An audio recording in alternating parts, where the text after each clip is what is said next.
I'm excited to be here today. When Andy and Jennifer and I talked about me speaking here 6 or 8 weeks ago, my wheels started turning thinking about what I'm going to talk about. And there's a presentation that I often do. It's called Hot Trends and Topics, and I just keep updating it. And so I got digging into that and working with one of my team members and thinking about what would be the trends and topics that would be relevant to this group. So in the next 20 or 30 minutes, I'm going to walk through them fairly quickly, but I wanted to put it in context. So I've been speaking in front of groups for about 12 or 15 years. And I started in the produce industry in 1979, 37 years ago. And I've been studying this industry ever since. And in my entire career, I've never seen so much fundamental change in the produce industry and how consumers shop for product, why they buy the product, or where they buy the product than right now. It's really an exciting time. So I want to jump in and start talking about some of the trends. Organics. Often people ask me, is organic a trend? Is it a fad? Is it a way of life? It's an absolute way of life today. What's interesting about organics right now is that it is a white hot trend. It's gotten the rate of growth of organics has accelerated in the last 3 or 4 years. And some of the reasons for that, first is the millennial consumer, which I'll talk about in a little bit. But millennials are that 21 to 35-year-old group. They believe strongly in where they want to understand a lot about their product, much more so than people in my generation, the baby boomers. The rate of growth right now, this is Q3 of last year, so you see that fruits were at 18.5 versus conventional at 1.3. And keep in mind, in the conventional numbers, are those organic? So the rate of growth for if you pulled out a lot of that produce is less than 1% actually for conventional. That's actually total produce. It says conventional, but it's total produce. And vegetables at 14.8 and versus 13.6. So you've got a 4 to 7 or 4 to 8 times growth rate. And that growth rate has accelerated the last 3 or 4 years. So organics have become mainstream. Right now it's about 10% of the sales of all produce. My prediction, in the next 20 years, organics are going to be anywhere from a third to half of what is consumed in this country. And what is driving that besides the millennials? It's also getting pulled through. Kroger, the second largest retailer, third largest retailer in the country, Walmart, Costco, Kroger, tells us their objective is to be 50% organic in their stores. 50% organic. Another retailer, Wegmans in the Northeast, told me that their fill rate on organics is running at about 83%. That means they cut POs and they only get about 83% of what they asked for. Their fill rate on conventional is somewhere around 98%. So organics are here. They're here to stay. They're going to continue to grow, and we as an industry have to figure out how to support that more effectively. In some meetings yesterday, some people were talking about, are they going to mandate that organic seed, that organic product has to be grown by organic seed? Some of you know the answer to that question better than I do, but if they do, that's going to fundamentally change your industry. Never before have we been focused or been hit with so much communication about our products. We've got, if you listen to the public, you're killing the bees. This industry is killing the bees. It's all your fault because I read it on Facebook, so it must be true. The Environmental Working Group, our product is unsafe. I'm getting cancer from eating potatoes and celery and other products. I'm contaminating the water supply. I am causing cancer. Pesticides are the worst thing since ever. GMOs are a terrible thing. And in essence, we have lost the message. Everyone else is controlling the message. When I did some work on a project last year with a very large company, we talked about who is that group that's getting that out there. And it's about 15% of the population is very radicalized in terms of messaging. I'm very active in social media because of my marketing business, and I look at Facebook and Pinterest and Twitter and all the other social marketing platforms, and there's constantly people out there pounding against our industry, directly and indirectly, with a lot of misinformation. I know I'm not telling you anything that you don't know or you don't talk about in meetings, but it's hurting us a lot. Let's talk GMO. I know it's an important subject to this group. In the last 10 years, I've done research on the acceptance of GMO by interviewing retailers and what they think. We've looked at, I did some work for the Florida Sweet Corn Exchange when GMO corn started to come out, so they asked me to do that. relative to the retailers and some other subjects. We work with about 7 or 8 grower shippers. The number one question that they're getting today on their websites for like info at the company or sales at the company when people are writing in is your product GMO? Do you carry any GMO products? You can break the GMO spectrum of retailers down into pretty much 3 groups. You've got those who will never carry GMOs, who are anti-GMO, you're never going to break that down. You've got a group in the middle says, we support GMO, but our customers are sensitive to it, so we're not going to bring it in at this time. And then you've got some that are carrying it. In particular to this potato, what's exciting about the innate potato from Simplot, one of our clients is one of the 2 growers in the country with this product. They're telling us that it's the first product that's come into fresh produce with consumer traits to it, visible consumer traits. As potatoes go, this is a really pretty potato. It's marketed as a white russet. In the back of the packaging, they talk about the GMO message in a very constructive way, so I applaud them for getting the message out there and controlling what is said about their product. Okay? But as potatoes, they're all harvested in the summer, so they're harvested from about July till October, and they progressively get worse all year long, a russet potato. So potato we're eating right now in February is pretty ugly in storage. And in March, it's the same potato, and it's a little uglier in April and May. Well, this potato holds up pretty well, and it cuts white, it doesn't get black in it. And the interesting thing about this that we can't talk about, it's in a low acrylamide potato, meaning acrylamide, when potatoes are cooked in a high heat, they create a carcinogen that being a carcinogen can be cancerous. And we know that as an industry, but we can't go out and tell people that our potatoes cause less cancer than the other potatoes. That's not, as a marketer, I'm not going to advocate that type of message, but you do have something here. It's a pretty potato, and we are getting some acceptance to it. Some. We have a number of retailers that are allowing us to ship it to them. We've been shipping it for 7 or 8 months now, and we've really had less than maybe 10 consumer communications about it. So I'm mildly hopeful that GMOs are starting to find a path. But I'm not going to go on record and saying we're going to win. We've got a really tough battle to go, but there's something going on with this particular product that is getting us is slightly optimistic. One of the large retailers, one of the top 5 retailers, has sat down with their suppliers of salads and said, protein is hot, hot, hot. People want protein of all types. It's the new nutrient, if you will. It is meat is getting very expensive. The consumption of meat is declining for a lot of segments of our population. I'll talk about that in a moment. And they're asking us to go out and get plant-based proteins. So you're seeing salads created with superfood salads with kale and beet greens and things like that, and shaved Brussels sprouts and superfoods. We call lots of things superfoods, and I'm not even sure what a superfood is, but it's a produce item, so I'm happy. But they're asking us to add plant-based proteins in those. So we've seen a number of SKUs come out in the last 6-8 months, driven by a couple of large retailers asking for more plant-based proteins. One of the interesting things about it, we're struggling to figure out how to source them, because the people we source everything else from don't grow these products. You've heard a lot about water issues. People in this room know much more about the water issue than I do, but I can tell you, working across the country, it's just not about California. California has this drought, and there's lots of stories written, and I've talked to many, many growers about the implications of the water out here, but we've got water pressure everywhere. We've got water pressure in Minnesota, not because we have a lack of water, because apparently as an industry, we're contaminating all the water. If you listen to some of the politicians and read some of the stories in the paper, and so they're putting further set-asides.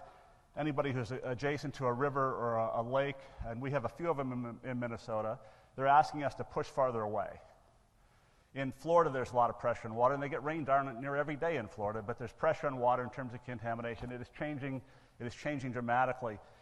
One of our clients is bought some timberland in Wisconsin and is developing it. And they want to put an organic farm on there and then eventually a dairy on there. And the project has gone for 3 years with no progress. The entire fight was around water. So our understanding of it as an industry and the pressure we're feeling around water is not just about California. There's waters that concern every state of the country. It's a different argument in many locations, but it's extremely important subject matter, and the consumers are getting behind this in a big way. Our opposition in Wisconsin was solely, or almost primarily, consumer-led. We had them creating videos, YouTube videos, with their iPhones, talking about how we were going to create runoff and ruin the water supply in their community.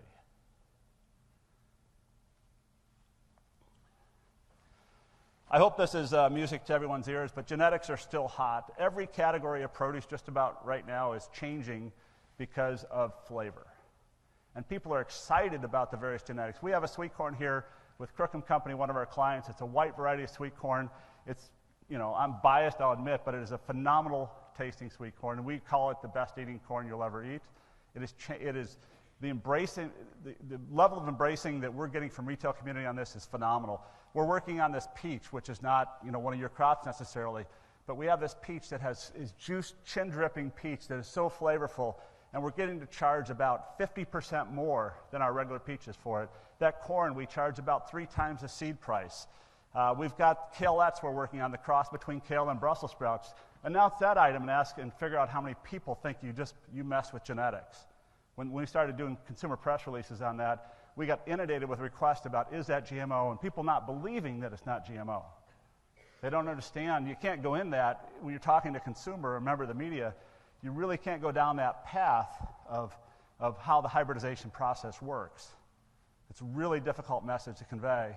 But kalettes is the first new vegetable in about 10 years from Tozer seed, and that's getting a lot of excitement. We've got a cotton candy grape. We're not working on that item, but that's all the rage. And that grape sells, that package right there probably sells for $6 or $7 a package when you're buying grapes every day for $2, $3 a package. Opal apple in the upper left-hand corner. It's a great flavored apple that doesn't brown when you cut it because it has a low level of some element in it that doesn't allow it to brown.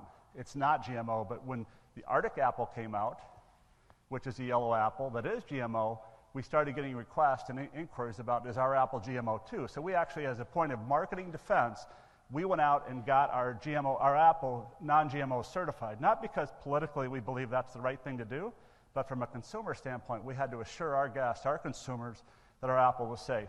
But in every one of these cases, these products are selling at a substantially higher price from the seed to the consumer, gaining best returns. That's the most profitable peach on our peach farm. It's the most profitable apple on our apple farm. That sweet corn is the most profitable item for our sweet corn breeder. There's plenty of opportunity there, and we build models to go to market with these and support them with strong marketing efforts, working with retailers and the growers to make sure we capture value for people. Healthy is in. Healthy is hot. Not news here, but I want to talk about the impact of these 3 categories. We all know about the kale has been so hot over the last 5 or 6 years. What's interesting about that, what was the catalyst event that caused kale to go crazy? We work for one of the first or second largest kale grower in the United States, and I can't tell you. I know that Whole Foods started publishing the ANDI index, the Aggregate Nutrient Density Index, which basically measures a product as the density of nutrients in it. It's not the end-all of nutrition science, but kale rates 1,000. It's top of the list with 4 or 5 other items, and that probably might have been the catalyst, but this became, it's a new phenomenon in our society. It became viral on its own. We've done a ton of marketing on this. In fact, our marketing manager for that client is sitting in the audience here. She's created some tremendous kale marketing campaigns, but we never kept up. It's just constantly growing. It's still growing. I saw the numbers here in the last 2 weeks for the 4th quarter of 2015. It's still growing. It's certainly settled down, but it's reached a new plateau. It's reached a level that was never thought of. The berry category, driven largely by availability, but more significantly by nutrition, is just incredible growth. It is now the largest category in many supermarkets. Berries, strawberries, raspberries, blues, blacks, and other varieties. It's all about nutrition. It's all about nutrition when it comes to berries, and people are eating them much more regularly. We're sourcing them. We've had to change the way we grow them. There's a lot more production in Mexico because it's more reliable than Southern California from a weather standpoint. This also used to be a big berry growing area where we are today. There's still some berries grown right here, but you go back 30 years and there were a lot of berries in this area, but the land prices were too expensive to really sustain that. So we're seeing a lot down in Baja, Mexico. We're importing more berries than we ever have. out of Chile and Peru and Mexico, and I think that'll continue to expand. Avocados. I mean, avocados have exploded based on nutritionals. 15 years ago, 10 years ago, we were told that avocados had fat and fat was bad for you. Well, now we're told that avocados have fat, but they have the good fat. And the consumption of avocados has gone crazy in the last 5 or 7 years. Now, the California Avocado and the Mexican Avocado Association and the Peruvian Avocado Association and Chilean Avocado Association have all spent millions and millions of dollars to get that message out there. You're seeing avocados in menus across the country.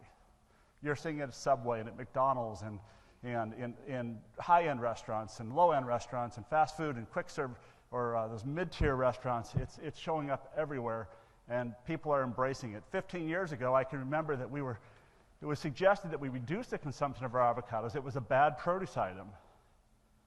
And today, it's just phenomenal, all driven fundamentally by the belief that these items are exceptional in nutrition. And it's part marketing, but it's a larger part in viral marketing, people talking to people and people sharing in social marketing channels and stories being written and traditional public relations is driving this. Let's talk about formats. Interesting statistic. There's a new stat I read in the last year that if you take the traditional items that are bought in a supermarket, that we are now buying those items in 10 different locations. Some aren't physical, some are online, in a month's time. Those include our traditional supermarkets, supercenters, club stores, box stores, convenience stores, drug stores, 2 or 3 online, the Amazons of the world, and things like that. When I grew up, my mom drove 3 miles to the Jewel in Park Forest, Illinois, once or twice a week, and bought 90% of our groceries. Today, 10 locations where that product is being bought. One of the areas that's really exploding in the country right now is these small fresh formats. The one out here that's really hot is Sprouts. They're the new stock in grocery right now. It's growing at a really high speed. They're opening 15, 20, 30 stores a year. They're coming in and they're using produce as the draw. So they've inverted the margin structure. It used to be you drop your margins in center store in grocery, dairy, and frozen, and you made your money in the perishables. Well, they said they flipped the equation. They said, we're going to drop the margins in produce, and we'll make money on the perimeter. And they're doing a phenomenal job. You've got New Seasons up in the Northwest, owned now by private equity, given lots of money to expand. You've got Fresh Time, which is kind of in the Midwest, which just came into Minneapolis, kind of the same format as Sprouts and Fresh Market, which is off the East Coast, out of Charlotte, and coming this way. But this is changing the way people buy their fruits and vegetables. Aldi, if you surveyed grower shippers in the country today and said, who is your favorite customer to serve?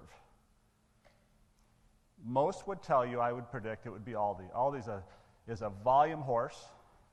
They've improved their stores significantly. They've improved their quality. They've improved that experience. They're very clean. They're very, very price aggressive. They're coming to California in a big way. They're probably, in a dollar standpoint, the fastest growing retailer in the country and unstoppable. Between Aldi and Lidl, or some call it Lidl, but Aldi and Lidl, they have captured about 7 or 8% of the UK market. So if you look at the big players, the 4 or 5 big players in the UK, the Tesco's and ASTA's, their sales are declining, they're reducing staff. What's happening here in the US is just not getting as much PR. Lidl is building a headquarters in the East Coast, in the Mid-Atlantic region, and they've just announced, there's an article in this paper this morning in the trade publications about some locations. So they're going to be from South Carolina probably up to Philadelphia in that corridor to start. But they're an extremely strong type of retailer over in the UK, and we'll see them, in 15 years, if we're all lucky enough to be sitting in some room talking about this, I wouldn't be shocked to find them to be a top 10 retailer. They've expanded their demographics. When I grew up in Chicago, Aldi was for the low-income consumer. And it was the demographic was $25,000 income or below. Today, you see people with 6-figure incomes regularly shopping Aldi because they've improved their quality that much. Direct-to-consumer shopping. The prediction right now is that direct-to-consumer, which can include the pure plays like Amazon Fresh or Fresh Direct or Peapod and other formats, plus those retailers that have direct online shopping, that's going to comprise 20 to 25% of all food bought in the country. by 2025. So about 1 out of 5 or 1 out of 4 of the dollars will be bought online. They will not actually go in the grocery store. So if you're going to launch a new item with significant cool attributes about it, how do you get it done when that's all the space you get to market your product? I don't get this gorgeous display. I don't get a trained produce manager. I don't get a sign. I get, a 2x2 square on a screen. And what's the format where it's growing most is people are doing most of their shopping on their phone. So the format's even smaller. It's going to change the way we market produce substantially. We really have to think about that because we're losing our venue. Urban farming. In my 11 plus years of doing consulting, I've had lots of calls from companies saying, we're some money people and we think we have this urban farming idea. Would you help us? And if you go back 5 years ago, a lot of those requests were kind of strange. I had a company call me up and they wanted to capture the basil market in Chicago. So they were going to take dilapidated warehouses and they were going to grow basil under grow lights. And they wanted to understand what the potential for basil was in Chicago. And he wanted to hire me to do a project. And we talked for a while, got to know each other. I said, you know what, I really, really think I can save you a lot of money. First, because you're not going to have to pay me. And here's my recommendation. Don't do it. But now it's changed. Now we've gotten some really sophisticated business plans coming.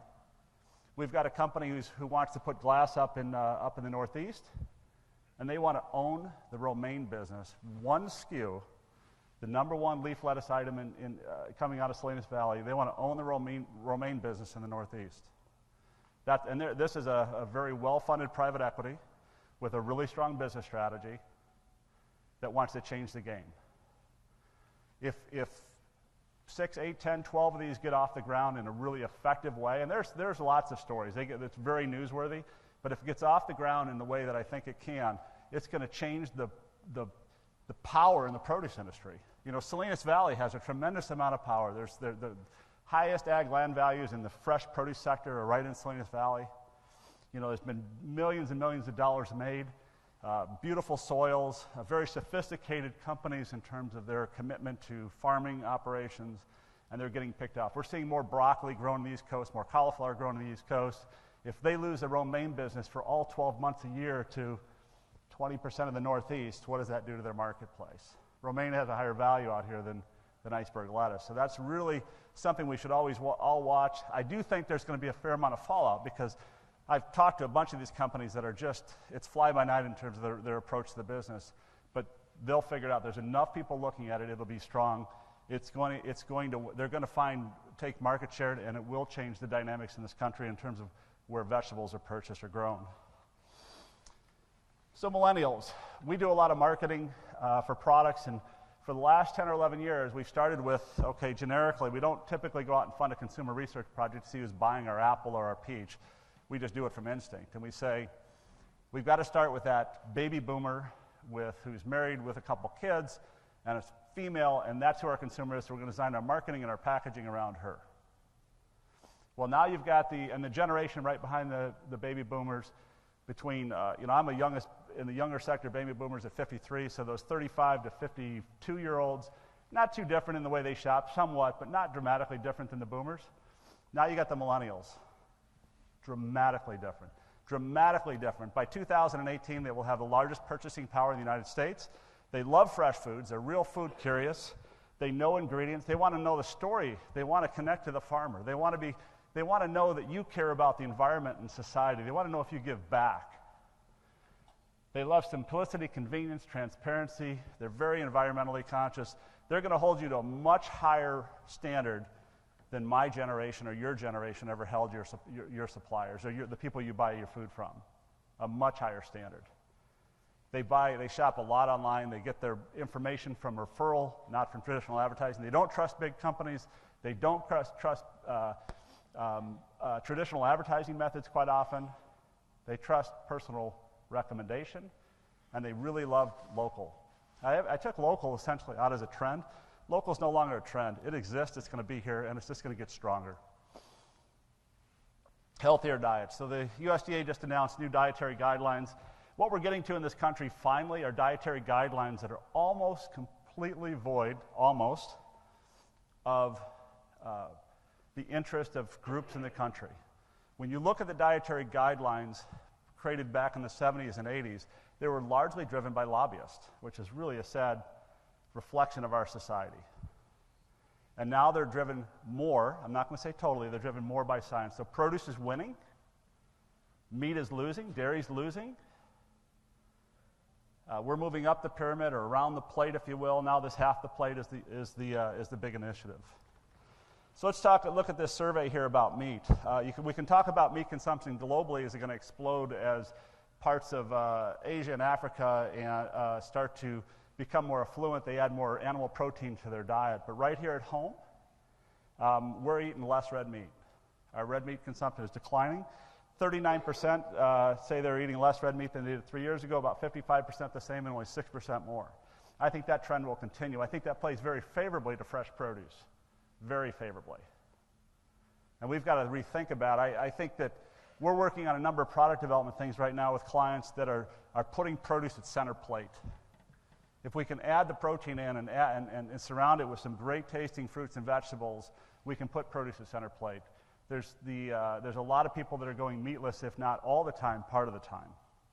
And certainly, when I say meatless, animal protein less. There's certainly, like take myself for example. I still eat plenty of animal protein, but I don't eat it at every meal like I used to. I used to be a steak fanatic. Go to a restaurant, it was always a steak. It's just which cut I was going to go after. That's changed a lot. Not to say that I don't love to have a great filet occasionally, but it's reduced a lot in my society. So this is going to play really well for us as an industry. We have to rethink how we capture that and how we coach our supply base and work with our retailers to craft items and think about it. We're no longer just a side dish, which is really exciting. Prescriptive eating. 3 or 4 times the amount of people that are diagnosed with celiac are on gluten-free diets. That's people that have heard about gluten-free diets and heard it on the internet about how it's helped others, and they're saying, well, I'm going to go gluten-free. There's no scientific or medical evidence that they should be doing that, but people are eating as they're self-prescribing for their own ailments. And it's not only there, but it's diabetes portion, it's heart health, it's cognitive health. I really do think prescriptive eating is going to continue to grow. As soon as as long as we continue to get more and more information about what ailments you have and what benefits certain products can have towards you. I think the item that could explode produce is a connection of produce and cancer. It can explode us to the most extraordinary levels. If people really understood the connection of eating fruits and vegetables and reducing the risk of cancer. Now, the FDA is not going to let us make a lot of claims about that. That's one of the tricky parts. Those of us who play by the rules can't go out and start putting those things on our packaging. You know, all those people in the second or third slide that are lambasting our product aren't playing by rules. They're not worried about what the FDA says. They'll say, this is bad or that is bad. We have something that there's a pretty good scientific connection between eating fruits and vegetables and reducing your risk of cancer, and we haven't fully taken advantage of that marketing opportunity. One of the last trends I want to talk about, which is a really fast emerging one, especially in major metropolitan markets, is this home delivery, meal delivery business. I think many have heard of Blue Apron. Excuse me. The one I want to call out is Fresh Diet. Fresh Diet is going to be on a path this year to grow to about $100 million. They're really well funded by private equity. That is, you just basically identify a calorie or a diet you want to be on, and they deliver those 21 meals a week or 14 meals or 7 meals based on your interest level. So you can control exactly what you take in a week and let someone else do the work, and they're buying a ton of fresh food, a ton of fresh food. We're trying to help our clients figure out how to get to these people because they're going to reshape it. They're going to capture a share of stomach that we have not seen. If I were single, as much as I work and travel, I would get all my meals delivered. The millennials love this. They're embracing it at a degree that is, their trajectory here is just going through the moon. So if you live in a Dallas or New York City or in LA or Chicago, it's hitting you. I live 35 minutes west of Minneapolis, so no one delivers to my area yet that I can find. And it's not something, given our family structure, that we're probably going to embrace in the near term. But you've got millennials with the highest purchasing power by 2018, the biggest population segment to come through in a long time, and it meets exactly their needs, So it's going to go from farm to home delivery meal system in a way that we haven't seen before. Another issue that we deal with a lot with our clients is food waste, not only because of the social pressure of dealing with food waste, but the economic reality of food waste. So there's certainly a lot out there talking about that we waste bazillions of dollars in food every year, and how terrible we are as an agricultural industry to do this when people are starving. Well, we all know in this room it's really not quite that easy. But we're thinking about all sorts of things: energy, juice, puree, processed products, pet foods, animal feed. I have a client, our peach client lays down about 16 or 17 million pounds of off-grade peaches in a field every year. So when they come down the line and they're off-grade, there's no retail value to that, so they're laying them in a field. And all those peach pits are basically making that field sterile. So we're building an $8 million processing plant, and we're going to get into the processing business in a way that no one ever has before, and it's going to be really exciting, and we'll open later this year. But many of our clients are looking at their food waste. Certainly I was going to put in this slide where this ugly fruit phenomenon, ugly vegetable, where you got these bags of oddball items that are misshapen and so forth. That's going to solve this problem like this much. It's really what's going on behind the scenes. People have looked at energy. They've looked at processing. The puree juicing business is really big. There's a lot of avenues to do that. And 5 years ago, we had 0 conversations with our clients about this. Now we're doing it in peaches and potatoes and greens and apples. We're talking about this subject. Last subject, big data. There are a lot of articles written about it. I've got one client that's really in the big data, is taking advantage of all the agricultural technology out there and thinking about is gathering tons of data, but they are drinking from the fire hose. We have all this data, and we're not quite sure what to do with it. Now, if you read about Climate Corp, which was purchased by Monsanto here last couple of years, I'm not sure the timing, they believe that they're going to transform agriculture dramatically, and other companies like that. It's going to be really exciting, but we can't forget is gathering the data is really 10% of the problem. The opportunity is the application of the data. Back in 1980, when the first scanning system was put in grocery stores, everyone said it was going to transform the industry. All it did was change the checkout procedure for about 20 years until we figured out how to apply that data. So the real opportunity going forward is not the gathering of the data, but there's some great technology solutions. It's about how to apply the data. And if you think about the average farmer that we interact with, it is changing dramatically their business. The largest field-grown tomato company in the United States, their farm manager is retiring in 2 years. They just promoted their CFO to the heir apparent to run the farm. They're thinking about how this is going to change. It's no longer about knowing the disease resistance and disease pressure and the nuance of agricultural practice. It's about how to take this data and apply it in a way that maximizes their profitability. We're going to see a shift of people coming into our industry like we've never seen before. And I think it shows a lot of promise in terms of improved yields, in terms of improved profitability. But much like scanning, we're going to drink from the water hose for quite a while before we see any real progress in this area. So as I started out this presentation, in 37 years, I've never seen so much change as I see right now. It is dramatic. I'm excited about it, but there's so many fundamental changes we have to embrace about where people shop and how we use data, some of the social issues, who's defining the message, that we as an organization, we as not just the seed industry, but the whole fresh produce supply chain have to come together and think about how to leverage this opportunity. Thank you very much.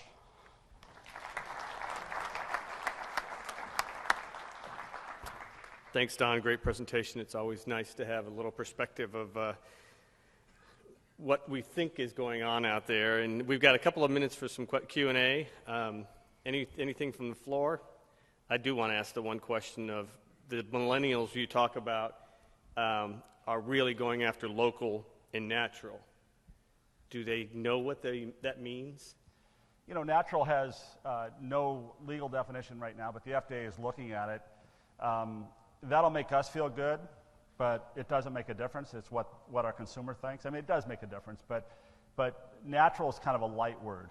Organic is a stronger word that's getting used a lot, but natural, it means something to them.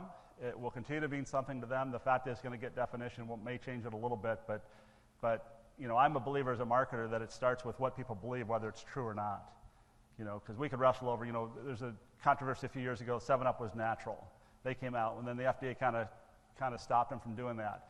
But they claimed that their products were natural. And I would guess collectively in this room, want to question whether we want the word natural associated with 7-Up, a Pop, a Coke, a Cola, or an Uncola, I guess. So it's a word that's very strong. Question over here. Daryl. Yeah, I just wondering, we talk a lot here about food safety, and especially that new act that's moving through Congress. Wondering what your opinion was on how that's going to affect some of these new ways people are getting food, especially when it comes to processing waste. It's a big question. Lots of angles to take on that. So if you look at FSMA, the Food Safety Modernization Act, it is going to change a lot. It's going to change, I'm most excited about it's going to change the food that gets imported into this country. There are some people on the smaller growers are still have exceptions to that, which is unfortunate. If you follow the Chipotle debacle with food safety, that a lot of that was driven by their local sourcing model, where they weren't working with companies that have invested a lot in food safety. But I do think it's going to fundamentally change the industry. It's interesting because we've had food safety as a priority in this country for about 10 or 15 years in the produce sector, but we're not winning the battle by any means. We're doing a better job as an industry, as a society, tracking it.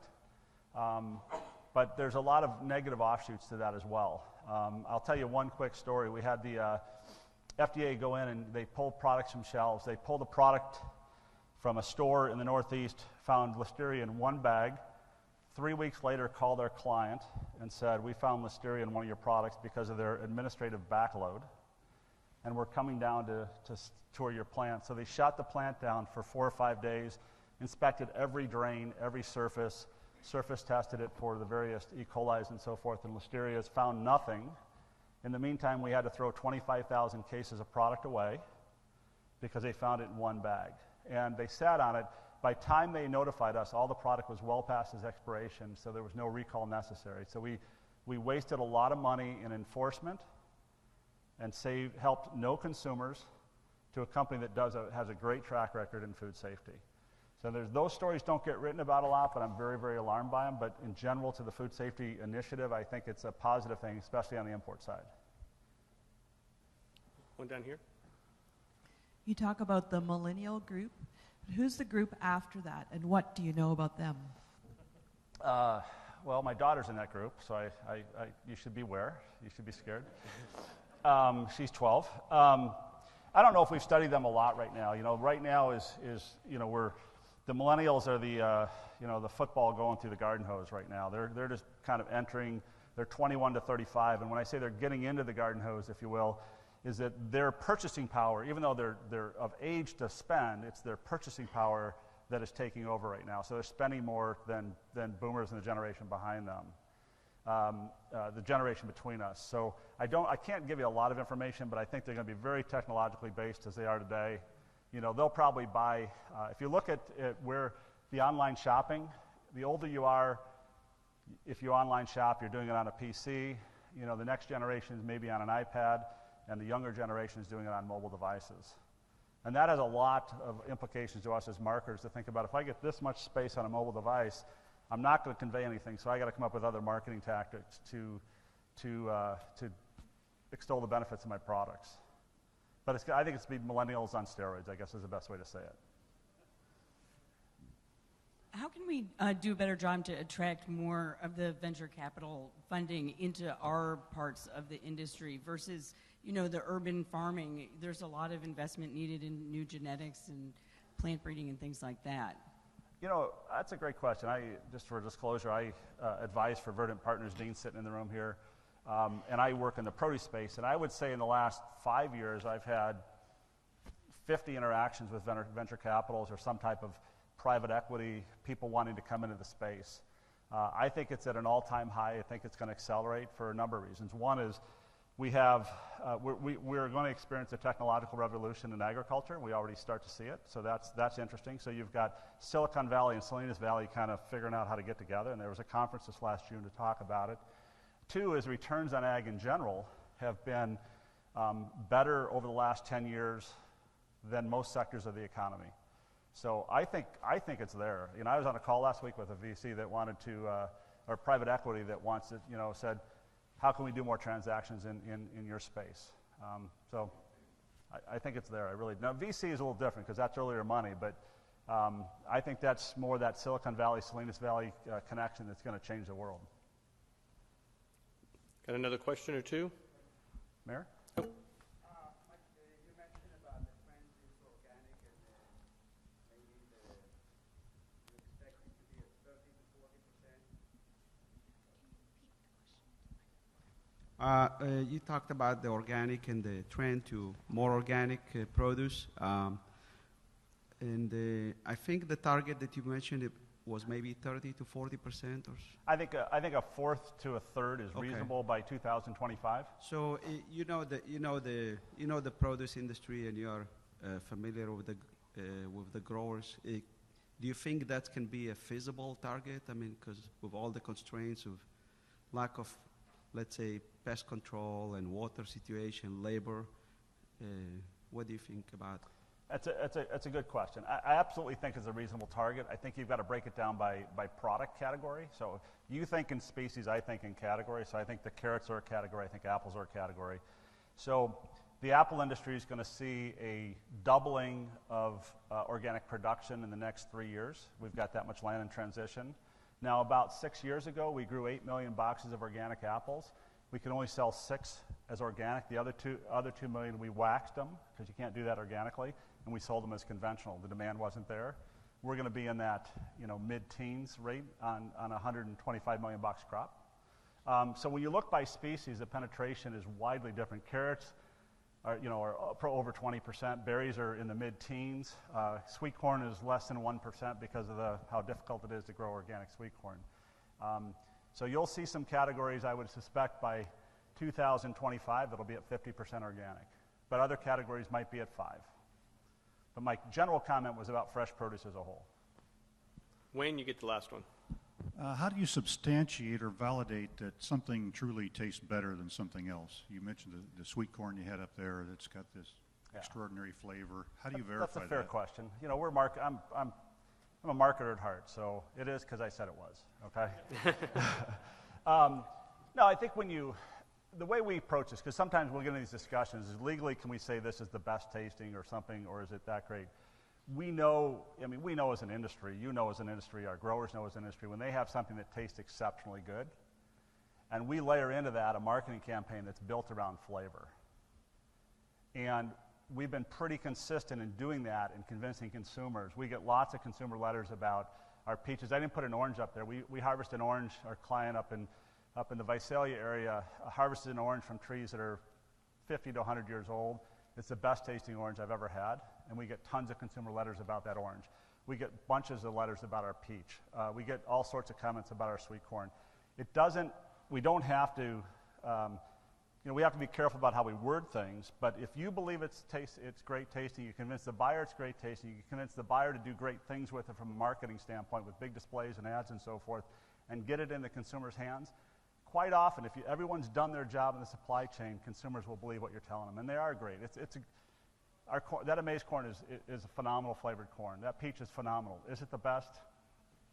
Someone else to figure out. But that whole model of marketing flavor-centric versus commodity-centric, we're creating tons of value for the grower in doing that, or the seed company in some cases.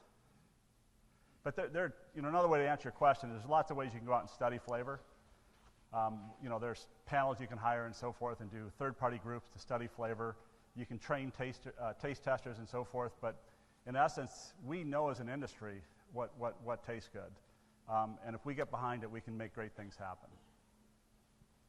And I would imagine people coming back and asking for it in the produce section is an indicator that... Without a doubt. Those that programs demand. continue to grow. I mean, flavor programs are growing like this. Let's take another minute to thank Don for his comments. Thank you.